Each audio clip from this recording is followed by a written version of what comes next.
नमस्कार दोस्तों, आप देख रहे हैं तकनीकी समाधान और मैं हूं श्याम बाबू शर्मा।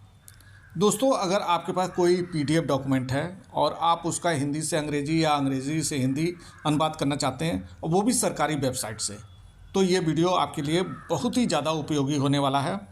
आज के इस वीडियो में मैं आपको बताऊँगा कि पीडीएफ डॉक्यूमेंट को अनुवाद कैसे करें, वो भी पूरी प्रक्रिया स्टेप बाय स्टेप मैं आपको बताऊँगा मैं। तो वीडियो शुरू करने से पहले अगर आपने हमारे इस चैनल को सब्सक्राइब नहीं किया है तो जल्दी से सब्सक्राइब कर लें और बेल आइकन को दबा दें ताकि ऐसी आपको उपयोगी जानकारी मिलती रहे। आज के इस वीडियो में आप जानेंगे कि भारतीय पोर्टल क्या है और पीडीएफ अनुवाद के लिए लॉगिन कैसे करें, भाषा कैसे चुनें और अनुवादित पीडीएफ को कैसे डाउनलोड करें। तो सबसे पहले आप अपना कोई क्रोम ब्राउज़र या कोई दूसरा ब्राउज़र आप चुन लीजिए, उस पर सर्च कीजिएगा। सर्च करना है आपको भारती BHARATI भारती.rajbhasha.gov.in। ये भारत सरकार की राजभाषा विभाग की आधिकारिक वेबसाइट है जिसका उपयोग हम सरकारी अनुवाद करने के लिए करते हैं।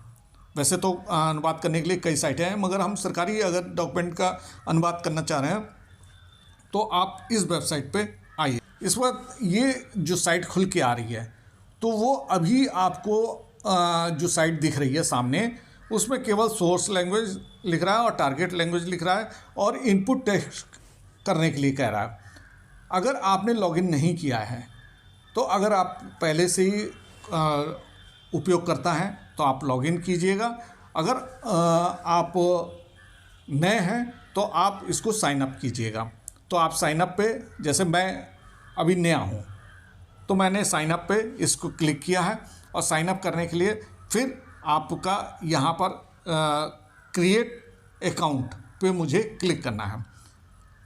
इस पर क्लिक किया तो अब आप कह रहा है कि आप अपना यूज़र नेम दें। तो हमें कोई जो भी यूज़र नेम हमें देना है वो यूज़र नेम देंगे, मोबाइल नंबर देंगे जो एक्टिव मोबाइल नंबर हो जिस पे OTP आना है, तो मोबाइल नंबर देंगे। और फिर ईमेल आईडी के लिए कह रहा है कि ईमेल आईडी भी इंटर करें और वही ईमेल आईडी इंटर करना है जो आपका एक्टिव है वो। तो आप इस पर क्लिक करेंगे और सेंड OTP पे आप क्लिक कर दे रहे हैं। तो सेंड OTP पे क्लिक किया तो जैसे मेरे पास जैसे ही मैंने करा तो मेरे पास से ये OTP आ गया है। 6 अंकों का OTP आएगा, आप ध्यान रखिएगा 6 अंकों का OTP आएगा, वो नोट कर लीजिएगा। और नीचे जहाँ वेरीफाई OTP है वहाँ पे आप 6 बॉक्स बने हैं उसमें आप टाइप कर दीजिएगा और नेक्स्ट पे आपको क्लिक कर देना है। नेक्स्ट पे क्लिक किया तो अब आपका पूरा डिटेल इसमें देना होगा। पहले डिटेल में क्या आएगा, पहले फर्स्ट नेम आएगा, फिर लास्ट नेम आपको देना होगा, फिर सेलेक्ट गवर्नमेंट टाइप, आप सेंट्रल गवर्नमेंट के हैं या स्टेट गवर्नमेंट के हैं। अगर सेंट्रल गवर्नमेंट के हैं तो आप सेंट्रल गवर्नमेंट लिख दीजिएगा और अगर स्टेट गवर्नमेंट हैं तो स्टेट गवर्नमेंट सेलेक्ट कर लीजिएगा। अगर आप सेंट्रल गवर्नमेंट के हैं तो ये सिलेक्ट स्टेट वाला ये हाइड हो जाएगा, अगर स्टेट के हैं तो ये खुला रहेगा। अब इसके जो ट्रायंगल ब्लैक रंग का बना हुआ है इस पर करेंगे तो वो आपको स्टेट का सारे स्टेट के खुल जाएगा, उसमें जो स्टेट में आप हैं तो वो कर लीजिएगा। फिर सेलेक्ट मिनिस्ट्री, तो ये भी सेलेक्ट मिनिस्ट्री भी आपको करना है। यहाँ पे ट्रायंगल बना हुआ है उस पर क्लिक करेंगे तो मिनिस्ट्रियों का पूरे लिस्ट आ जाएगी, तो वहाँ पे आप चूज़ कर लीजिएगा। जैसे मैं रेलवे मिनिस्ट्री का था तो मैंने रेलवे मिनिस्ट्री लिख दिया था। अब यहाँ फिर सेलेक्ट डिपार्टमेंट, आप जिस डिपार्टमेंट में उस मिनिस्ट्री के जिस डिपार्टमेंट में आप उसमें वो सिलेक्ट कर लीजिएगा। उसके बाद नेक्स्ट कर दीजिएगा। नेक्स्ट करेंगे फिर वो पासवर्ड आपको कहेगा कि एक पासवर्ड क्रिएट करिए आप, तो पासवर्ड आप डालना है, उसको कंफर्म पासवर्ड करना है। और फिर सिक्योरिटी क्वेश्चन आपका आएगा, वही रेक्टेंगल जो बना हुआ है ब्लैक रंग का उस पर क्लिक करेंगे, कई खुलेंगे जिसमें आपको पूछ सकता है चाइल्डहुड का आपका क्या नाम है, पेट नाम क्या है, किस स्कूल में पहले पढ़, तो इस तरह का आपके कई क्वेश्चन आएंगे। वो आप जो चाहेंगे उसको सिलेक्ट कर लीजिएगा और फिर रिकवरी आंसर आप दीजिएगा। इसके बाद कह रहा है अपलोड प्रोफाइल फ़ोटो, ये ऑप्शनल है, ज़रूरी नहीं है कि आपको डालना ही डालना है। आप नहीं डालते हैं कोई बात नहीं, अगर डालना है तो डाल दीजिएगा, वो चूज़ कीजिएगा फ़ोटो, और जहाँ पे आपका जिस लोकेशन पे फ़ोटो पड़ी है वो उसको सिलेक्ट करके यहाँ फ़ोटो आपको आ जाएगा। फिर इसके बाद कह रहा है कि क्या आप केंद्रीय सचिवालय राजभाषा सेवा संवर्ग के अधिकारी हैं?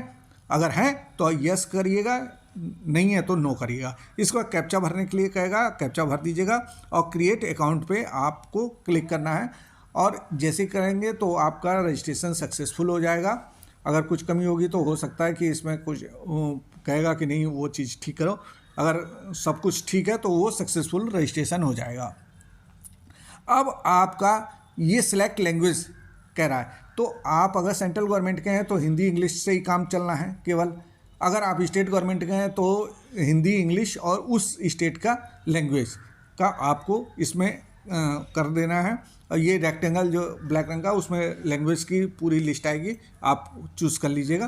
करके उसके बाद ऐड लैंग्वेज पे क्लिक करेंगे तो सारी लैंग्वेज आपके टीएम में आ जाएगी, सिलेक्ट हो जाएगी। इसको गो टू लॉगिन पे आपको क्लिक करना है। अब जो आपने यूज़र नेम बनाया है, पहले बनाया हुआ है, तो यूज़र नेम आप डाल देंगे, पासवर्ड जो है वो आप डाल देंगे। पासवर्ड जब डालेंगे तो आपको डॉट डॉट डॉट करके दिखाई देगा।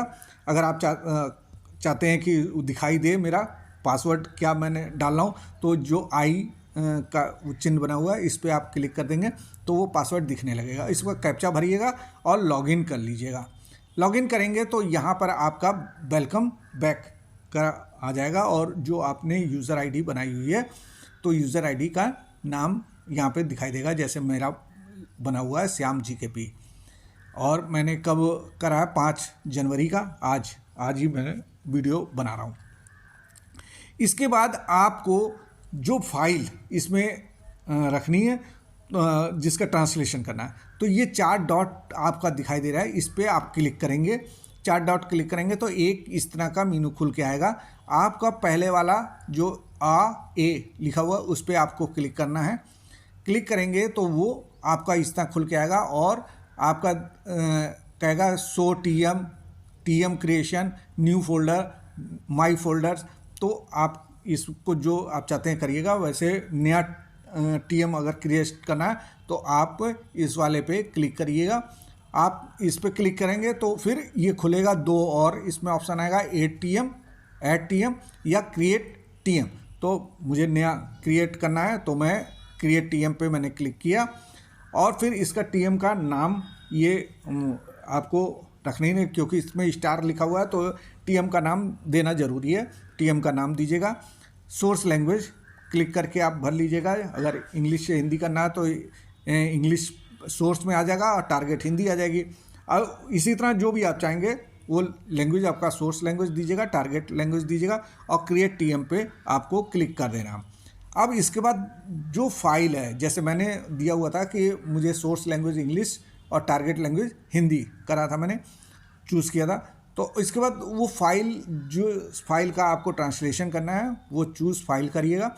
इस पर क्लिक कीजिएगा, और क्लिक करेंगे तो जहाँ जिस लोकेशन पर जो फाइल आपकी पड़ी हुई है उस फाइल को आप यहाँ पे सिलेक्ट कर लेंगे और यहाँ पे आ जाएगा। अब जैसे मैंने एक फ़ाइल अपनी चूज़ की थी, family details owner latest 2025 PDF की फ़ाइल। अब ये मैंने कहा दिया, अगर इस फाइल में आपको कुछ संशोधन करना है तो आप ओपन फाइल इन एडिटर में क्लिक करेंगे तो वो फाइल एडिटर में खुलेगी, और जो संशोधन करना है आप संशोधन कर लीजिएगा। अगर नहीं करना है, आपको केवल सिंपल ट्रांसलेशन करना है, तो आप डाउनलोड ट्रांसलेटेड फाइल पे क्लिक करेंगे। वो फाइल ट्रांसलेट होके आपके पास डाउनलोड में आ जाएगी और आप उसका यूज़ करिएगा। देखिए दोस्तों, ये कितना आसान आपका ये साइट बनाई हुई है। ये गवर्नमेंट साइट की है, तो इसमें आप देखेंगे कि कितना आसानी से आपका अनुवाद हो गया। तो इसलिए ये थोड़े से इम्पॉर्टेंट टिप्स मैं आपको बता दूं कि ये सरकारी अनुवाद टूल है और ऑफिस और सरकारी कामों के लिए ये उपयोगी है। और एक चीज़ और मैं बता दूं कि कोई भी टीएम 100% परफेक्ट नहीं होता है, तो आप अंतिम उपयोग करने से पहले जांच स्वयं कर जरूर लें। और ये किन किन डॉक्यूमेंट के लिए बेस्ट टूल है ये आपको बता दें। ये सरकारी पत्र, जो आपके हैं नोटिस हैं, सर्कुलर हैं, रिपोर्ट्स हैं या ऑफिस लेटर है, इनके लिए आपका ये बेस्ट टूल आपको मिल सकता है। तो दोस्तों ये वीडियो आपको कैसा लगा? अच्छा लगा तो आप इसको लाइक कीजिएगा, शेयर कीजिएगा और अपने दोस्तों और ऑफिस ग्रुप में ज़रूर शेयर करिएगा। और अगर इस विषय पर आपको कोई सवाल है तो नीचे कमेंट्स करके ज़रूर पूछिए। मैं मिलता हूँ अगले उपयोगी वीडियो में, तब तक के लिए धन्यवाद।